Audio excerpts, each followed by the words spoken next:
পাবনার ঈশ্বরদীতে একটি কেন্দ্রীয় গোরস্থানের নাম ও পরিচালনা কমিটি নির্ধারণ নিয়ে দুই গ্রামবাসীর মধ্যে দফায় দফায় ধাওয়া পাল্টা ধাওয়ার ঘটনা ঘটেছে।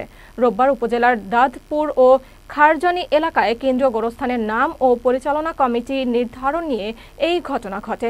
স্থানীয়রা জানান, দাঁতপুর ও খারজানি গ্রামের মধ্যে দীর্ঘদিন ধরে গোরস্থান নিয়ে বিরোধ চলে আসছিল। এরই জেরে সকালে দাঁতপুর গ্রামের কৃষকরা ধান কাটতে গেলে খারজানি গোরস্থান এলাকার বাসিন্দারা বাধা সৃষ্টি করে।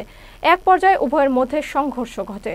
উপজেলা নির্বাহী কর্মকর্তা সুবীর কুমার দাস জানান, ঈশ্বরদী সার্কেলের অতিরিক্ত পুলিশ সুপার প্রণব কুমার ঘটনাস্থল পরিদর্শন করেছেন। খুব দ্রুতই বিবাদটি নিরসনের কাজ করছে প্রশাসন। এই দুই পক্ষেরই সমস্যা হচ্ছে, যেটা আমরা বুঝেছি, যে গোরস্থানের নামকরণ নিয়ে।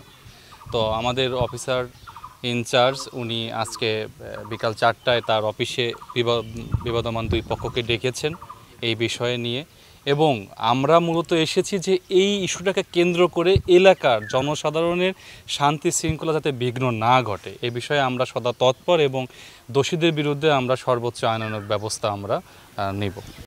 গোরস্থানের নামকরণ এবং গোরস্থানের কমিটি নিয়ে এখানে পাশাপাশি দুইটি গ্রাম বিবাদে জড়িয়ে পড়ে। তারা মারামারির প্রস্তুতি নিচ্ছিল। এরকম একটা সংবাদ আমাদের কাছে আসলে আমরা দ্রুত থানা, পুলিশ, সেনাবাহিনী এবং উপজেলা প্রশাসন একসাথে আমরা এখানে একটা যৌথ অভিযান পরিচালনা করছি। বর্তমানে পরিস্থিতি স্বাভাবিক আছে। আশা করি আর কোনো অঘটন ঘটবে না। যে কোনো অঘটন মোকাবেলার জন্য আমরা প্রস্তুত আছি।